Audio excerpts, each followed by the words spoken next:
কি অন্য কিছু নিয়ে গল্প নয়। আজকের স্টোরিটা হচ্ছে আমার জীবনের। তো আমি ২০২৪ সাল থেকে একটা বেসরকারি হসপিটালে কর্মরত ছিলাম। কিন্তু মনে সবসময় ইচ্ছা ছিল একটা সরকারি চাকরির।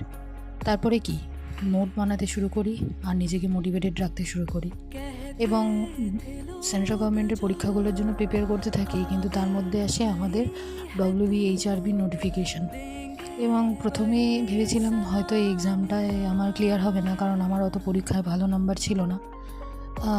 অ্যাকাডেমিক নাম্বারের কথা বলছি, কম্পেয়ার টু আদার স্টেটে যেভাবে নাম্বার দেওয়া হয় সেই কম্পেয়ার টু আমাদের ওয়েস্ট বেঙ্গলে নাম্বারটা অনেকটাই কম আসে।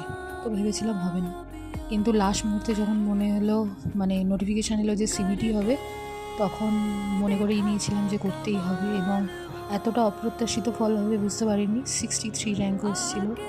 তো তারপরে ধীরে ধীরে আমি জয়েন করি এবং এইভাবেই আমার পরিবারকে নিয়ে আমি আরও এগিয়ে